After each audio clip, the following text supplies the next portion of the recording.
Hello student, आज हम discuss करने वाले हैं lesson the sound of music का part second, the shehnai of Bismillah Khan. Student, आपने बिस्मिल्लाह खान का नाम तो सुना ही होगा, लेकिन क्या आप जानते हैं कि शहनाई का आविष्कार कैसे हुआ, उसे किसने बनाया और उसका नाम शहनाई कैसे पड़ा? तो स्टूडेंट, आज के इस चैप्टर में हम शहनाई के बारे में जानेंगे और जानेंगे कि कैसे उस्ताद बिस्मिल्लाह खान ने शहनाई बजाना प्रारंभ किया और वो कैसे इसका के उस्ताद बने और उन्होंने भारत रत्न प्राप्त किया। तो स्टार्ट करते हैं हम आज का अपना chapter, shehnai of Bismillah Khan. Emperor Aurangzeb banned the playing of a musical instrument called pungi in the royal residence, for it had a shrill unpleasant sound.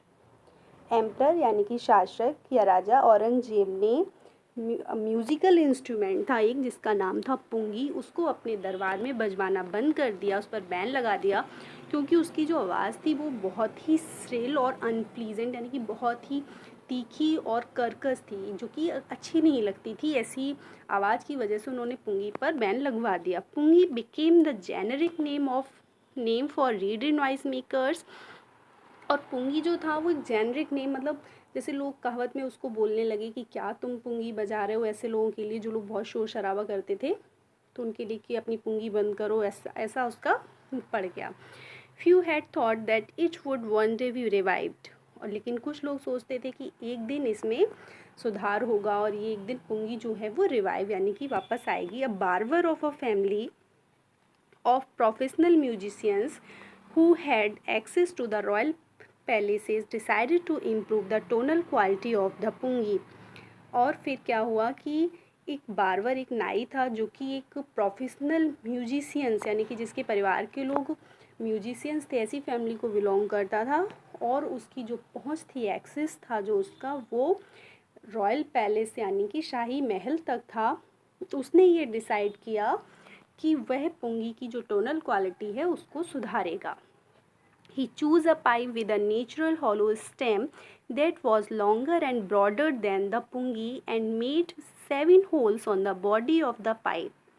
और फिर उसने अपने इस काम को करने के लिए यानी कि पुंगी की आवाज़ को सुधारने के लिए क्या किया, एक पाइप लिया जो कि हॉलो स्टेम, जिसका तना अंदर से खोखला था, और वो जो पुंगी का साइज़ था उससे लॉन्गर यानी कि लंबा था, ब्रॉडर था, चौड़ा था। और फिर उसने उसकी बॉडी पर 7 होल्स यानी कि 7 छेद बनाए। और when he played on it, और जब उसको बजाता था, closing and opening some of these holes, soft and melodious sound were produced.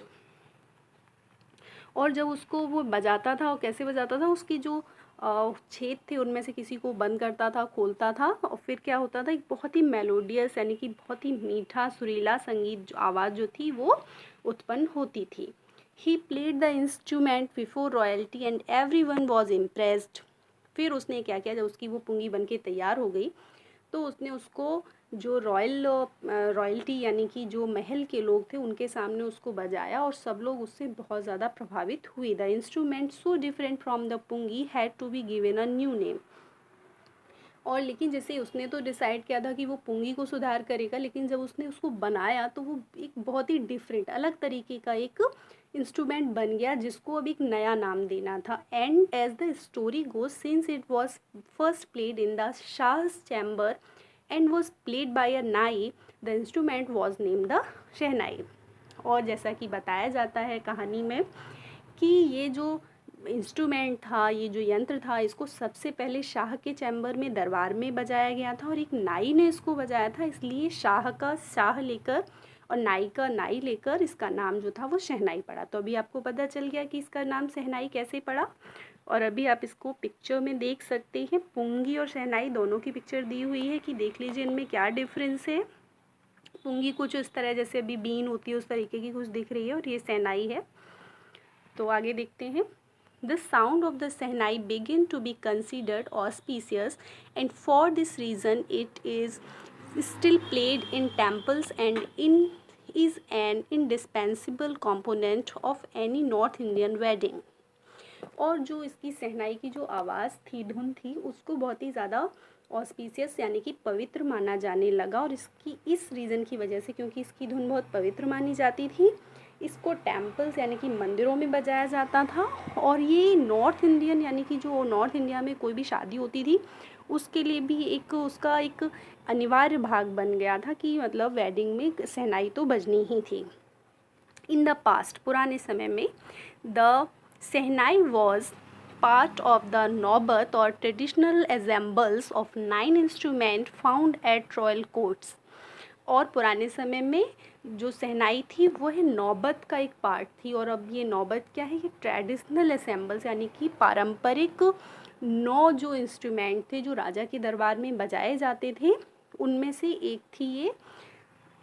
Till recently it was used only in temples and weddings. The credit for bringing this instrument onto the classical stage goes to उस्ताद बिस्मिल्लाह खान।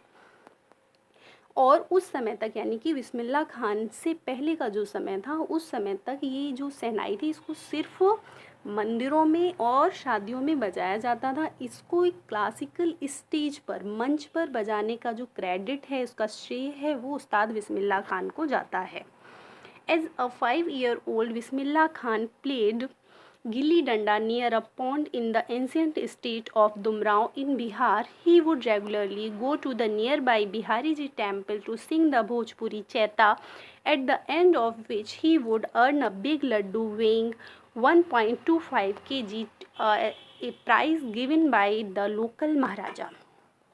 और अभी यहाँ पर बताया जा रहा है कि किस प्रकार बिस्मिल्लाह खान की यात्रा जो थी वो शुरू हुई जब वो 5 साल के थे और बिहार के दुमराव नामक जो जगह थी, गांव था, वहाँ पर एक तालाब के किनारे गिल्ली डंडा खेलते थे। और वो रोज़ शाम को जाकर बिहारी जी के मंदिर में जाकर एक भोजपुरी चैता यानी कि कोई डिवोशनल सॉन्ग था उसको ये गाते थे। और जब वो गाने के बाद में जो उसका एंड होता था, गाना ख़त्म होता था उनका, तो एक उसके पुरस्कार स्वरूप उनको एक 1.2 kg का लड्डू दिया जाता था। और ये उनको वहाँ की जो स्थानीय महाराजा थे उनके द्वारा दिया जाता था।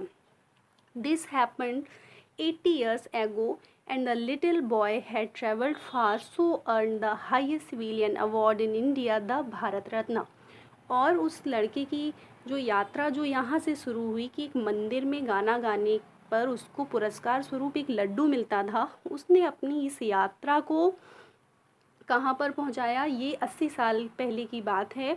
और फिर उस बालक ने अपनी इस यात्रा को भारत की हाईएस्ट सिविलियन अवार्ड यानी कि भारत रत्न पाने तक पहुँचाया। यानी कि वो संगीत जिसके लिए वो कभी उनको एक प्राइज़ में एक लड्डू मिला करता था, वहाँ से शुरू करके उसने अपनी यात्रा को भारत का सर्वश्रेष्ठ सिविलियन अवार्ड भारत रत्न पाने तक पहुँचाया।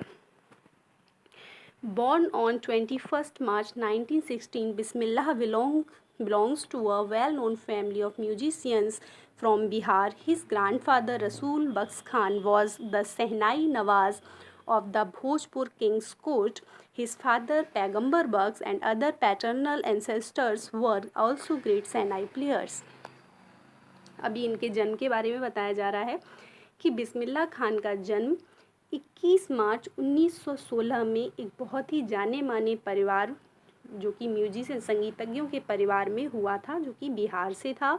उनके जो ग्रैंडफादर थे यानी कि दादाजी थे रसूल बख्श खान, वो भोजपुर किंग के जो कोर्ट था यानी कि दरबार में शहनाई नवाज़ थे। उनके पिताजी पैगंबर बख्श और दूसरे जो उनके पूर्वज थे वो भी बहुत महान शहनाई प्लेयर्स थे यानी कि शहनाई वादक थे। इसका मतलब ये है कि जो हमारे बिस्मिल्लाह खान थे वो ऐसा नहीं है कि वो अपने परिवार में अकेले संगीतज्ञ थे, उनके जो पूर्वज थे, उनके दादाजी, पिताजी और बाकी के जो फैमिली मेम्बर्स थे वो भी बहुत अच्छे महान शहनाई वादक थे। The young boy took to music early in life. At the age of 3, when his mother took him to his maternal uncle's house in Banaras, now in Banarasi, Bismillah was fascinated watching his uncles practice the Sehnai. अब यहाँ से शुरू हुआ कि आपको ये बताया जा रहा है कि किस प्रकार उनकी जो ये म्यूज़िक की जो जर्नी थी वो शुरू हुई, कैसे उन्होंने लर्न करना शुरू किया। तो the young boy to music early in life कि उन्होंने म्यूज़िक को, संगीत को अपने लाइफ में, अपने जीवन में बहुत जल्दी ही ले आए थे वो उन्होंने स्वीकार किया था उसको एट द एज ऑफ 3। जब वो 3 साल के थे तब उनकी जो माता जी थी वो उनको उनके मैटरनल अंकल यानी कि मामा जी के घर पे बनारस लेके गईं, और वहाँ पर जो उनके अंकल जी थे, जो मामा जी थे, वो शहनाई बजाया करते थे और बिस्मिल्लाह खान उससे बहुत ही फैसिनेटेड होते थे, वो उसको बहुत ही आकर्षित होते थे उस शहनाई की तरफ, वो उसको सुना करते थे। सून बिस्मिल्लाह started accompanying his uncle Ali Bucks to the Vishnu temple of Banaras where Bucks was employed to play the शहनाई। और जल्दी ही बिस्मिल्लाह खां अपने मामा जी अली बख्श के साथ में विष्णु टेम्पल बनारस में था जो कि वहाँ पर जाने लगे, और वहाँ पे उनको उनके जो अंकल जी थे जो अली बख्श, उनको शहनाई बजाने के लिए नियुक्त किया गया था। Ali Bakhsh would play the shehnai and Bismillah would sit captivated for hours on end. और वहाँ जाकर वो क्या करते थे, अली बख्श वुड प्ले, अली बख्श जो उनके मामा जी थे वो वहाँ पर शहनाई बजाया करते थे और बिस्मिल्लाह खां उनको वहाँ पर घंटों, जब तक कि वो ख़त्म नहीं हो जाता था तब तक वहाँ पर उनसे ध्यान लगाए हुए वो उसको सुनते रहते थे। स्लोली, धीरे धीरे he started getting lessons in playing the instrument and would sit practising throughout the day for years to come. The temple of Balaji and Mangla Maiya and the banks of Ganga became the young apprentice favorite haunts where he could practice in solitude। और धीरे धीरे उन्होंने बिस्मिल्लाह खान ने उसकी खुद भी practice करना शुरू कर दिया और वो पूरा पूरा दिन उसकी प्रैक्टिस किया करते थे, और सालों तक उन्होंने वो उनके लिए जो वहाँ पर बालाजी का मंदिर और मंगला मैया का मंदिर था और साथ ही गंगा जी के जो घाट थे वो उनके एक फेवरेट जगह बन गई थी जहाँ पर वो बैठकर अपनी म्यूज़िक का प्रैक्टिस किया करते थे।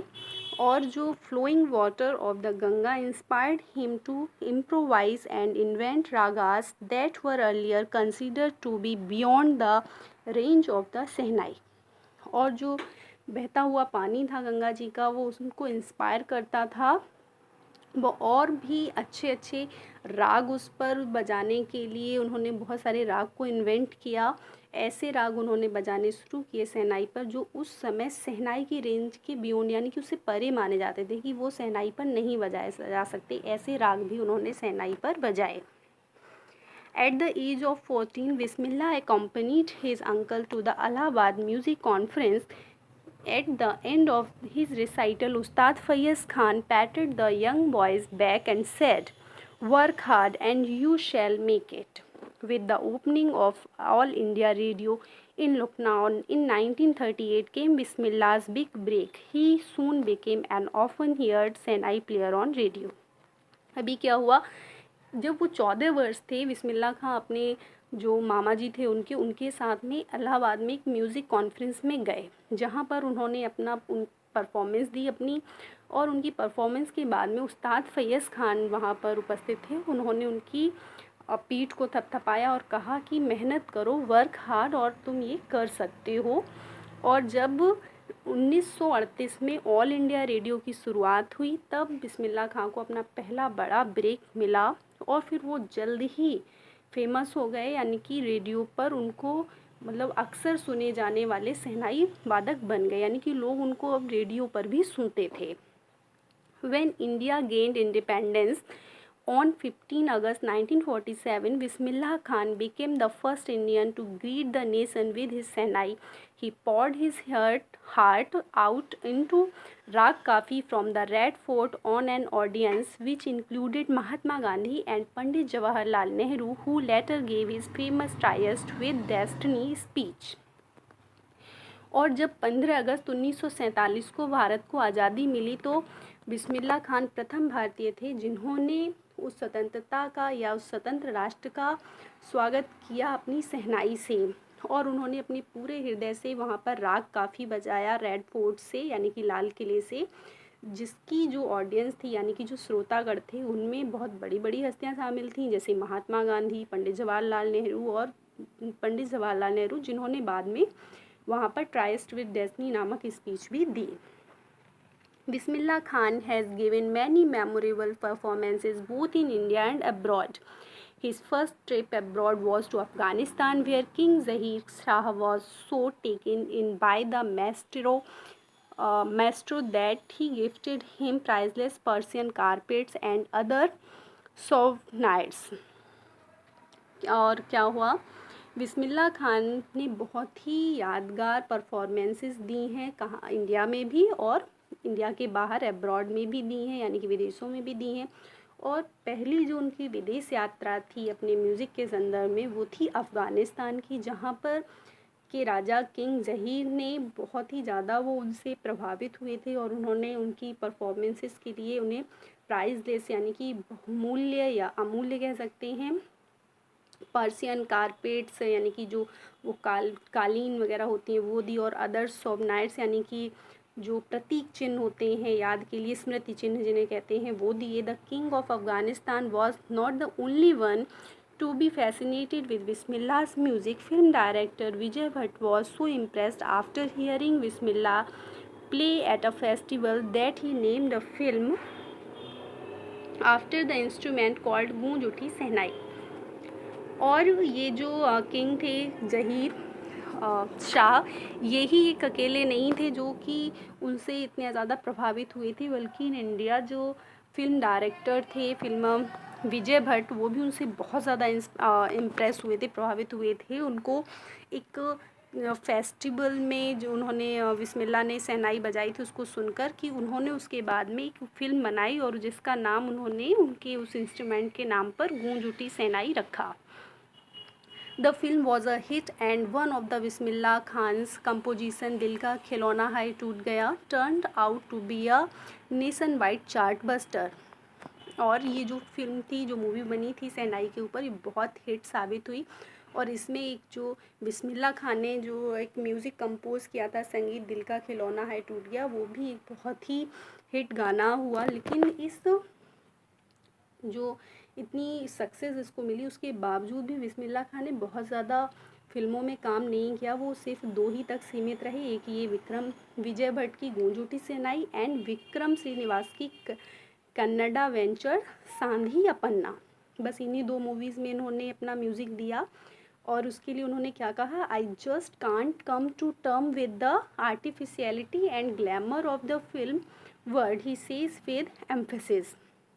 उन्होंने कहा कि ये जो फिल्म जगत का जो आर्टिफिशियलिटी है, उसकी जो ग्लैमर है, चकाचौंध वाला जो इसका जीवन है, मैं उसकी जो टर्म्स हैं, उनकी इसी की जो शर्तें हैं, उन पर मैं फिट नहीं बैठता हूँ, उन्होंने ये कहा। और इसीलिए उन्होंने फिर आगे काम नहीं किया, यानी कि उनको वो सब जो भी वहाँ का जो माहौल था, जिस कंडीशन में लोग जो वर्क करते थे, वो सब उनको पसंद नहीं आया। उन्हें लगा कि वो उसके लिए फ़िट नहीं बैठते, वो जगह उनके लिए ठीक नहीं है, और उन्होंने ज़्यादा फिर काम उसमें नहीं किया।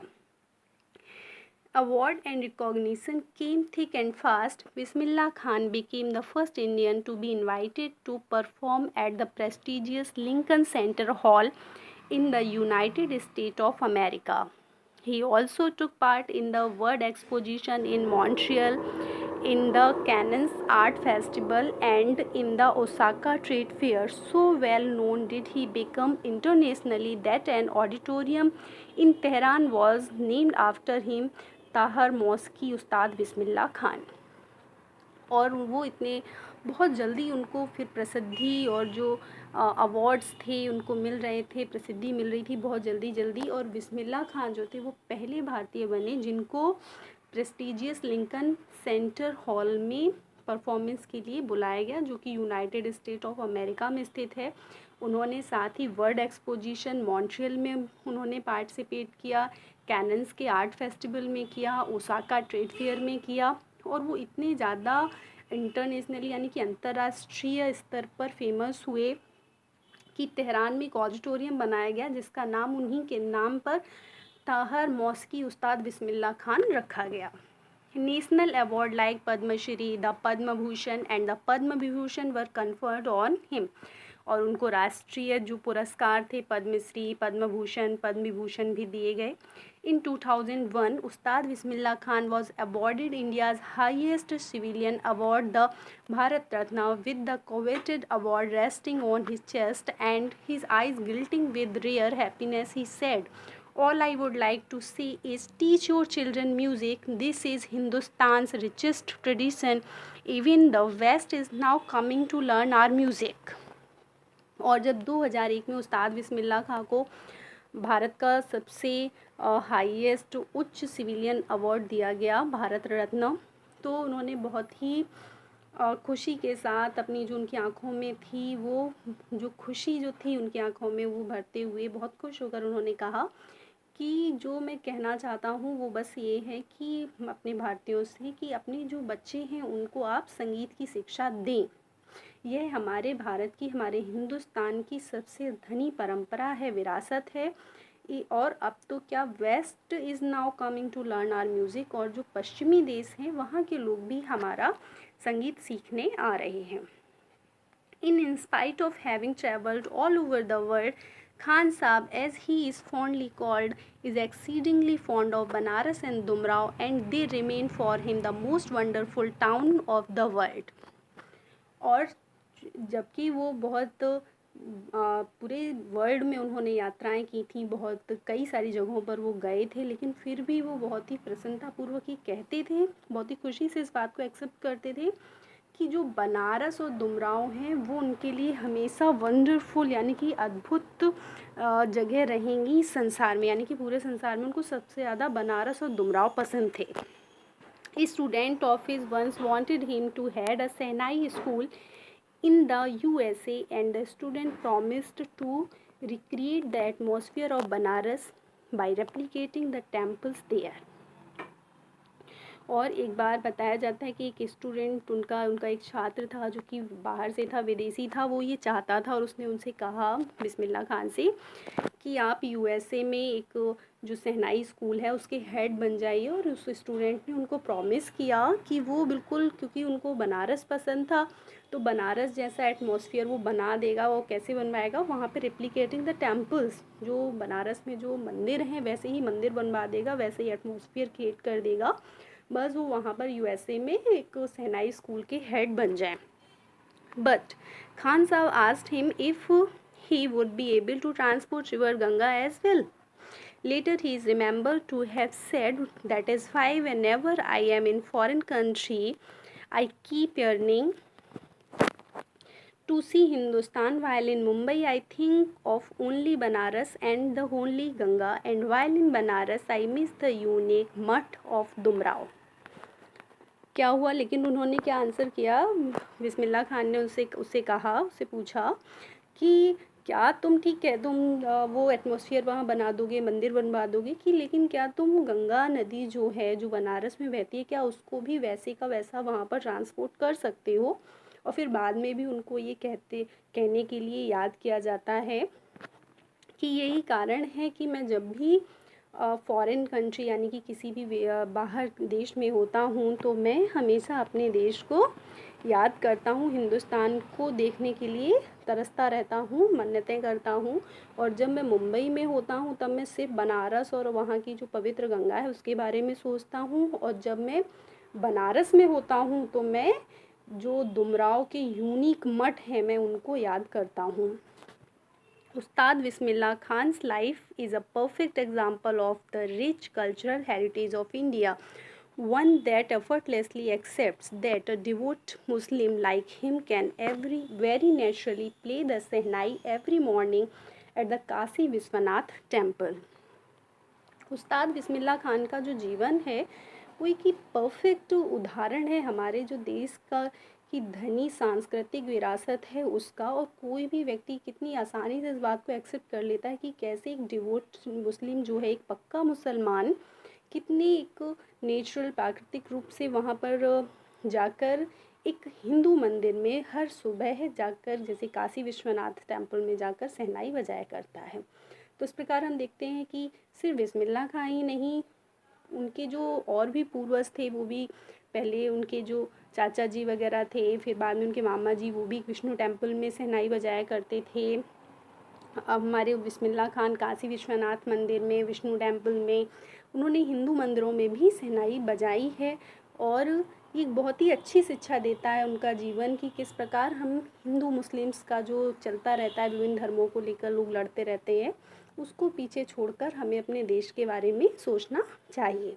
तो ये था हमारा आज का चैप्टर। इसके क्वेश्चन आंसर्स हम लोग नेक्स्ट वीडियो में डिस्कस करेंगे। Thanks for watching.